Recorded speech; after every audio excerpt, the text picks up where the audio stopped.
Bonjour Adrien Gindre, votre invité ce matin, François Ruffin, député de la Somme. Bonjour François Ruffin. Bonjour. J-4 avant ce fameux vote de confiance à l'Assemblée. La chute de François Bayrou, pour vous, ce serait forcément 100% de positif, 0 négatif? Vous savez, la chute de François Bayrou n'est pas un exploit et ce n'est pas un objectif en soi, ce n'est pas un horizon. Maintenant, là, on a un gouvernement qui... La grande question, au fond, c'est qui doit payer. Qui doit payer pour les 1000 milliards d'euros de dettes faites par notre Mozart de la finance? Mais vous reconnaîtrez que la question ne sera pas réglée lundi, même si François Bayrou tombe. Évidemment, on est dans une crise fiscale qui est inscrite maintenant dans la durée. Moi, je souhaite qu'il y ait une épiphanie. Même de François Bayrou, pourquoi pas. Une épiphanie, c'est-à-dire c'est-à-dire l'ange Gabriel qui arriverait avec ses petites ailes et qui viendrait dire, bon, maintenant, ça suffit de faire payer les retraités, de faire payer les salariés, de faire payer les malades de longue durée, et maintenant, il faut que ça soit les plus fortunés, les privilégiés qui payent. Vous avez vu, mais il fait des mauvais coups jusqu'au bout. Vous avez vu la franchise médicale? Doublement par décret. Alors qu'il n'a plus de légitimité, eh bien, les boîtes de médicaments, maintenant, il y aura 2 euros à la place de 1 euro qui seront plus remboursés. Ça sera 16 euros à la place de 8 euros pour les transports médicaux. Ça sera 8 euros à la place de 4 euros pour aller faire une radio. Donc, jusqu'au bout, il y a des mauvais coups qui font payer des gens que déjà la maladie appauvrit. Après lundi, il y aura la question de qui peut gouverner, qui est en situation de gouverner. On a vu que le chef de l'État ouvrait de nouvelles portes, puisqu'il a demandé, y compris à ses propres soutiens, d'élargir les discussions, d'élargir le socle, comme on dit. Pourquoi pas discuter avec les socialistes? Il a même ouvert jusqu'à des écologistes, des communistes. Est-ce que vous, à titre personnel, vous seriez prêt à participer à ce socle commun élargi, à ces discussions pour un nouveau gouvernement, une nouvelle majorité demain? Je vous parlais d'épiphanie, mais il faut qu'il y ait une révélation du côté d'Emmanuel Macron. Déjà, dire qu'il a beaucoup tardé pour ouvrir cette porte-là qui aurait pu se présenter dès l'année dernière, juste après l'élection. Là, il l'en trouve. Il l'en trouve. Mais il faut qu'il ait pas seulement la possibilité d'avoir un gouvernement avec de la gauche dedans. Il faut qu'on permette qu'il gouverne à gauche. Ça veut dire que je ne demande pas à Emmanuel Macron un mea culpa avec des lanières de cuir et des clous au bout pour dire j'ai fauté, la politique de l'offre qui a consisté à des cadeaux fiscaux aux grandes sociétés et aux grandes fortunes est un naufrage pour le pays. Je ne lui demande pas de faire ça publiquement, mais enfin d'accepter qu'il y ait un véritable changement de direction et qu'il ne soit pas un point de blocage. Parce que sinon, je veux dire, dans cette situation-là, s'il décide de bloquer, je veux dire, même Che Guevara à Matignon, mais avec le président pour bloquer à l'Élysée, avec pas de majorité à l'Assemblée, je doute qu'on arrive à rééquilibrer entre la taxation, entre le capital et le travail. Il n'y a pas que le président. Ça veut dire, si demain on veut imaginer qu'il puisse y avoir une sorte de consensus, une majorité minima, il faudra des concessions de tout le monde, vous y compris. Est-ce que vous êtes prêt, par exemple, à dire sur la taxation des hauts patrimoines, on recule, sur l'abrogation de la réforme des retraites, on recule? Sinon, il n'y a aucune chance de compromis. Vous demandez de reculer sur ce qui est l'essentiel. C'est sûr que c'est plus compliqué de reculer sur l'essentiel que l'accessoire. Et surtout, quelle est la crise aujourd'hui? C'est une crise fiscale. Emmanuel Macron, pendant ces 8 années, a décidé de baisser de 55 milliards d'euros par an les impôts, notamment, je l'ai dit, sur les grandes sociétés et sur les grandes fortunes. C'est une crise des recettes. Donc, la grande question qui se pose, c'est qui doit payer? Et je pense qu'au fond, cette grande question doit être résolue, pour moi, par une grande élection. La grande élection qu'on a dans notre pays, c'est l'élection présidentielle. C'est elle qui permet de fixer un cap. Sinon, qu'est-ce qu'on va avoir si on ne passe pas par ça?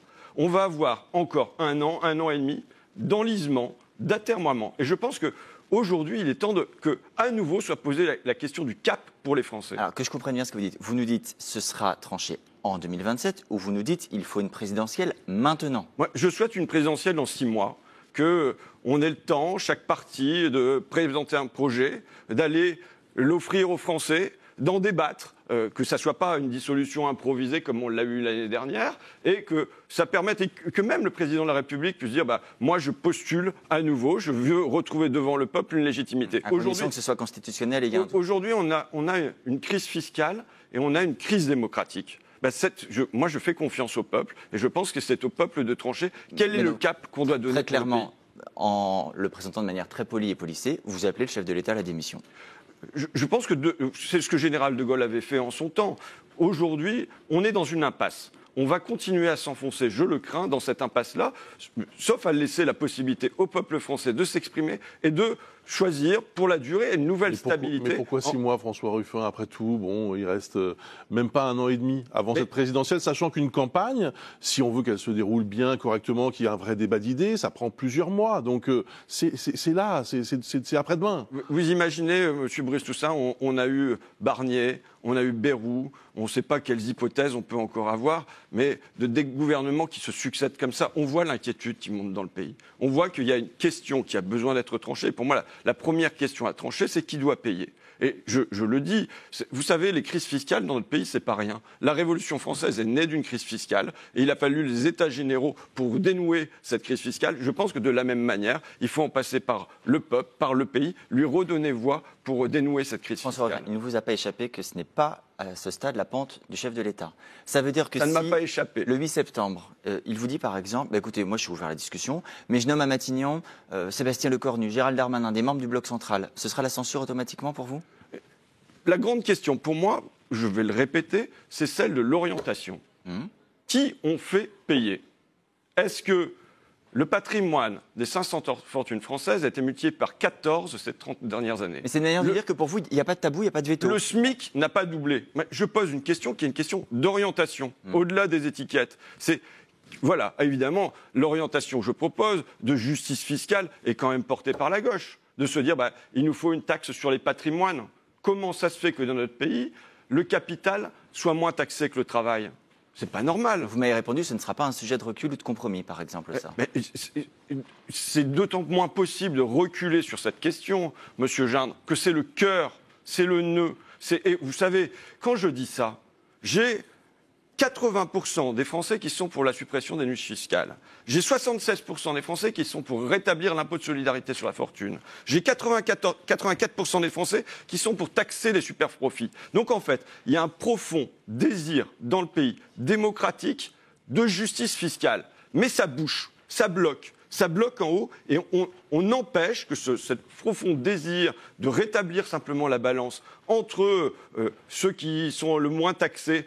Comment ça se fait que les milliardaires dont je parlais sont 2 fois moins taxés que leurs femmes de ménage? Juste, François Ruffin, le 10 septembre, ce sera 2 jours après la chute annoncée de François Bayrou, il y a ce mouvement Bloquons tout qui est en train de se préparer. Est-ce que vous souhaitez que ce soit une journée de blocage, une journée de sabotage, une journée réellement de mise à l'arrêt du pays? Moi, ce que je souhaite, c'est débloquons tout. Mais par où ça bloque aujourd'hui? Ça bloque pas par en bas. Les soignants dans les hôpitaux, ils font leur boulot et ce sont eux qui tiennent notre santé debout. Les enseignants dans les écoles, ils font leur boulot, mais ça bloque par en haut. Je l'ai dit, il y a aujourd'hui dans cette crise fiscale, il y a un profond désir de changement, qu'il y a un rééquilibrage entre le capital et le travail, et pour l'instant, c'est d'en haut que ça bloque. Donc évidemment, dans un pays comme le nôtre, il y a 2 moyens de débloquer. Il y a les urnes, repassons-en par les urnes, et il y a la rue. Et la rue qui vient dire, faut que ça change. Qui vient dire quoi? Qui vient dire ça suffit. Vous savez, ça suffit que les milliardaires payent moins d'impôts que leurs femmes de ménage. Ça suffit que dans notre pays, le capital soit moins taxé que le travail. Un mot également, parce que c'est une actualité très importante, du Mercosur. La Commission européenne, hier, a validé cet accord de libre-échange avec certains pays d'Amérique latine, tout en garantissant qu'il y aurait des mesures de sauvegarde pour les produits européens sensibles. C'est notamment un message envoyé à la France en disant « Ne vous inquiétez pas pour vos agriculteurs ». Est-ce que vous saluez l'annonce de ces mesures de sauvegarde? Absolument pas. Et là, Monsieur Toussaint, je vais prononcer le mot. Moi, je souhaite la démission d'Ursula von der Leyen. Je souhaite sa démission parce qu'on a eu la semaine dernière un accord signé avec les États-Unis qui est complètement en notre défaveur, qui est une humiliation, qui est une soumission. Et cette semaine, alors que tous les partis français, tous, ont dit leur opposition à cet accord sur le Mercosur, Madame von der Leyen vient poser ça et en disant les assemblées n'auront pas voté. Donc vous souhaitez la censure de von der Leyen, comme le dit le RN. Le RN dit on déposera une motion. Vous souhaitez que les parlementaires de gauche la votent au Parlement européen? Oui, évidemment. Je souhaite qu'il y ait une censure de Madame Ursula von der Leyen. Il y a une demande d'abrogation de cet accord sur le Mercosur qui est d'ores et déjà déposée. Vous savez, pendant la crise Covid, le président de la République avait dit « Déléguer notre alimentation à d'autres est une folie ». Est-ce qu'on souhaite que, de la même manière qu'on a fait de la Chine l'usine du monde, on fasse du Brésil la ferme l'usine du monde? Et même au-delà de ça, quelle est l'ambition de l'Europe aujourd'hui? c'est d'être la championne du libre-échange. Madame von der Leyen va en Inde, va au Vietnam pour faire de nouveaux accords de libre-échange. Vous avez diffusé un reportage sur le textile au Bangladesh. Aujourd'hui, est-ce que les Français veulent plus de mondialisation ou est-ce qu'ils veulent plus de protection? Pour vous, c'est non. Ça fait partie du grand changement qu'on doit apporter dans notre pays. Merci François Ruffin. Merci à vous. Merci Adrien Jeanne.